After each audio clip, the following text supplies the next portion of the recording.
Nos encontramos con Denis Silva, quien es uno de los fundadores y voceros principales del movimiento Pacientes Colombia. En esta ocasión queremos conversar sobre la nueva EPS. Quisiéramos saber su opinión. Fue prorrogada la intervención hasta abril del 2027. ¿Qué impacto va a generar esto para los 11 millones de afiliados? Hola, buenas. Varias cosas.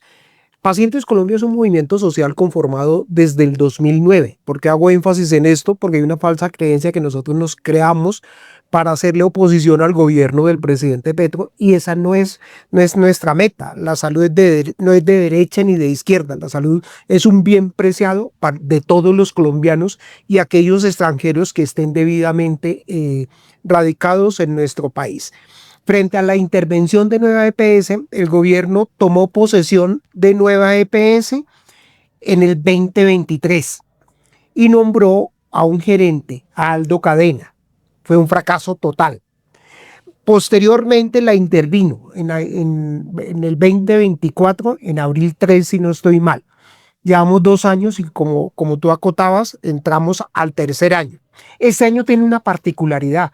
Es que nombran al peor interventor, una persona que está imputada, que tiene serios indicios de presuntos hechos de corrupción en el Valle del Cauca cuando fue alcalde. Claro, también tenemos que, en alas a la transparencia, el doctor Jorge Iván Ospina es médico, trabajó en el HV, un hospital prestigioso del Valle del Cauca, y fue senador de la República y conoce perfectamente cómo funciona el sistema de salud, dónde están las debilidades, las oportunidades. Pero no hay un interventor que cumpla con los criterios de ley. Es la primera pregunta para el gobierno. Y la segunda es que sí, y Ospina tiene un mandato, es acelerar la crisis. No es tanto recuperar como la han querido vender, que la vamos a capitalizar y posteriormente la recuperamos para mejorar la prestación del servicio. Nueva EPS hoy tiene cerca de 11.300.000 afiliados. No son números, son historias de vida, son pacientes que viven con todo tipo de condiciones de salud y nos nombran lo que nadie quería que nos nombraran, como interventor para salir de la crisis. ¿Cree usted que las recientes acciones del gobierno nacional va a impactar de cierta manera positiva o de manera negativa a los pacientes? Dice el señor ministro, y pues tenemos que creerle, ¿no?, que la UPC, que es la unidad de pago por capitación, lo que se paga por cada ciudadano, es suficiente. Hoy el gobierno administra el 51% del sistema de salud en las 8 EPS intervenidas y maneja el 51% del presupuesto. Eso equivale a 51 billones de pesos, que es mucho dinero. Y si la plata es suficiente, tendríamos que hacerle 3 preguntas al ministro y al señor presidente. Si la plata es suficiente, ¿por qué en Nueva EPS la deuda hoy supera 26 billones de pesos? Las facturas por legalizar solo en una EPS superan 16 billones de pesos. Tienen número indefinido de muertes evitables. ¿Qué es una muerte evitable? Es aquello que el Estado no hizo para salvaguardar el derecho a la vida de esa persona. Nosotros hablamos de Kevin. Kevin es uno de los miles de muertos que hay en Nueva EPS. La semana pasada se murió la señora Esther, que tenía cáncer, duró 367 días esperando que la Nueva EPS le suministrara con 4 PQRs en la Superintendencia Nacional de Salud, que es quien vigila, inspecciona y controla el sistema y nombra a los interventores. La dejaron morir. Pero así como Kevin, yo, Jason, Cecilia, hay miles de pacientes ocultos que se mueren en sus casas porque el sistema de salud los abandonó, porque la Nueva EPS decidió no más prestar servicios de salud. Entonces, Nueva EPS. Todas las EPS intervenidas tienen patrimonio negativo, o sea, no tienen un peso como responder a las deudas. Entonces, la primera pregunta para el señor ministro: ¿qué están haciendo con la UPC? ¿Para dónde se va? La están destinando para los equipos extramurales, que son una necesidad de país, la están desviando para las campañas políticas? Es la primera pregunta. La segunda pregunta, si la plata es suficiente, ¿por qué están dejando morir a los pacientes? ¿Es una línea intencional para justificar la reforma? Y la tercera pregunta, con 9 EPS, solo el ejemplo de 9 EPS tenemos 6 interventores, 7 gerentes financieros, 6 gerentes de contratación, rotación de miles de trabajadores y nos nombran a Ospina. En el inventario del gobierno no hay personas serias, técnicas, que no estén investigados, que muestren claridad para dónde nos quieren llevar con el sistema de salud. Pareciera que para este gobierno la salud no es un derecho. Para nosotros, de acuerdo a la Constitución y a la sentencia C-760 de la Corte Constitucional, la salud es un derecho fundamental de primera generación y debería de ser el derecho más humano de todos.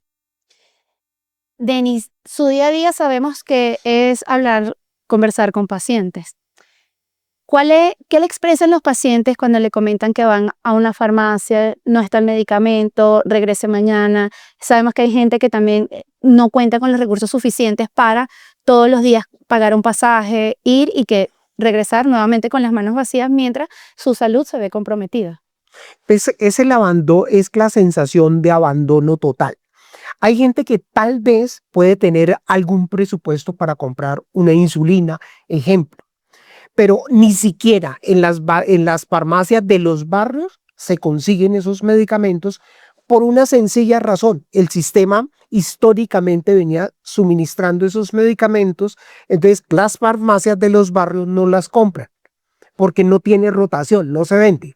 Pero entonces hablemos del caso de las enfermedades huérfanas, solo por citar una patología que es altamente vulnerable. A esos pacientes el medicamento puede costar 100, 200, 500, 1.000 millones de pesos. ¿Qué ciudadano en Colombia, así sea de estrato 6, ya que el gobierno odia tanto a los ricos, imaginemos que sean ricos, no tienen cómo comprar el medicamento así tuviesen el dinero, pero tampoco se encuentran en las farmacias de los barrios? Antes de que llegara el gobierno del presidente Petro, también teníamos problemas porque eso no se puede negar, pero jamás en las dimensiones de hoy día. Es que hoy en día la crisis es incalculable. O sea, no tiene presentación. Que en un gobierno que nos prometió en campaña 3 cosas. Como se han dado cuenta, a mí me encanta el número 3, ¿no? Entonces, 3 cosas nos prometieron. Uno, que íbamos a estar en el gobierno de la potencia mundial de la vida.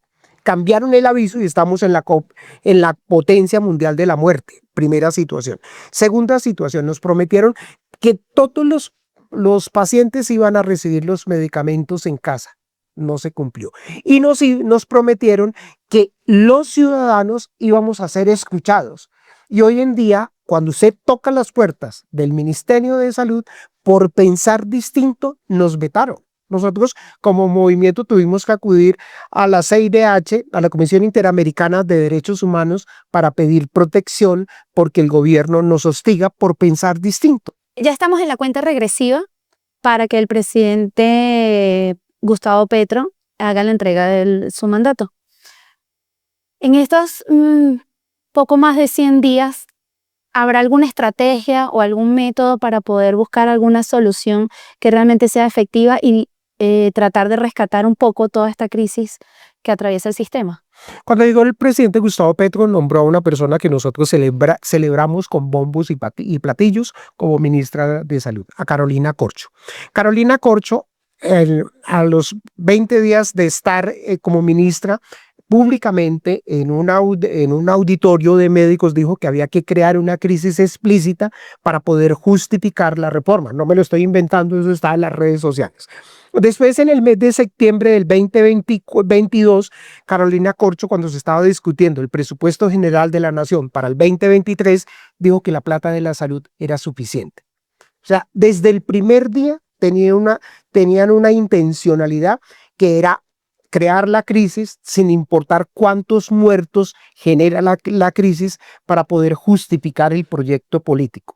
Si el proyecto político era estar en la potencia mundial de la vida, no necesitábamos una crisis. Si el proyecto político era garantizar que los pacientes tuviesen los tratamientos que ordenan los médicos, no necesitábamos una crisis. Y si la plata, como lo argumentaba Carolina Corcho, era suficiente, ¿por qué las EPS que intervinieron todas tienen tres situaciones? Una, estados financieros negativos, no tienen plata. Dos, no tienen buenos indicadores en salud. Y tres, dejan morir a los pacientes. ¿Sabe cuántos días nos faltan para que salga el presidente Gustavo Petro? 108 días. En esos 108 días lo que van a hacer es meter el acelerador. Es como cuando un carro tiene problemas de freno y llega cualquier desadaptado, sale a la avenida y le mete el freno para que se estrelle sin importar si generan tragedias humanas o no. Los 108 días van a hacer eso. ¿Y por qué hablo así con esa certeza? Uno, por el nombramiento de Ospina como interventor de la nueva EPS. Dos, el presunto o probable nombramiento de Daniel Quintero como Superintendente Nacional de Salud. Y tres, la narrativa del señor ministro, la plata es suficiente. Si la plata es suficiente, ¿por qué no lo han demostrado buena administración? Denis, ¿quién cree usted que pueda ser el responsable o los responsables de toda esta crisis en este momento? Pues me encantaría tener una brújula de cristal y poder hablar con certeza. Pero como especular vale, entonces, antes de que llegara este gobierno, teníamos problemas de suministro de medicamentos, los usuarios también presentaban tutelas, derechos de petición, faltaba red. Eso es innegable. También, solo el gobierno del presidente Duque intervino 12 EPS. ¿Cuál era la gran diferencia? Es que existían algunas EPS con buenos indicadores. Entonces, cerraban esta EPS y los usuarios podían migrar a otras EPS. Hoy, el gobierno tiene, hace 2 años, Clarnos tiene 8 EPS intervenidas que suman el 51%, más de cerca de 26 millones de colombianos. Maneja 51 billones de pesos. Y tiene todos los indicadores malos. En los 3 años de gobierno, casi 4 años, 44 meses y algo más de gobierno, tenemos más de 7 millones de peticiones, quejas y reclamos. No lo digo yo, tú puedes entrar en la página de la Super y ahí está el número. Tenemos más de 1 millón de tutelas. Tenemos cientos de miles de pacientes que todos los días es solo pasar por los dispensarios donde se entregan los medicamentos que salen tristes, aburridos, desconsolados y mucha gente con vicios, con situaciones de violencia porque el Estado los abandonó. Y tenemos, en este gobierno se han cerrado más de 20.000 servicios sanitarios y han despedido miles de trabajadores. Cada vez que se despide un trabajador de la salud, estos tienden a buscar en otros países que les pagan mejor, que tienen mejores condiciones laborales y que los protegen. Pareciera que a Colombia no le importara que las enfermeras se vayan, que los camilleros salgan para otros países o que los médicos migren, a ejemplo, a Europa, porque les pagan muchísimo mejor de lo que nosotros pagamos. Entonces, la situación es muy, muy compleja.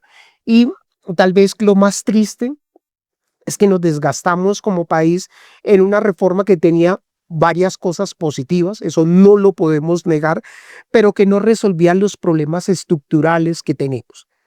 Y jamás pensamos que la salud fuera un derecho, una línea de gobierno, una línea de Estado y no una línea de gobierno. Si la salud fuera una línea de Estado, el presidente no podía haber hecho lo que hizo. Como es de gobierno, cualquier gobierno viene y con su línea ideológica y sus intereses económicos para hacer y deshacer con la salud. Denis, ¿será negligencia o ignorancia? Intencionalidad. Cada cosa está bien planeada. ¿Qué hacer? ¿Cómo se hace?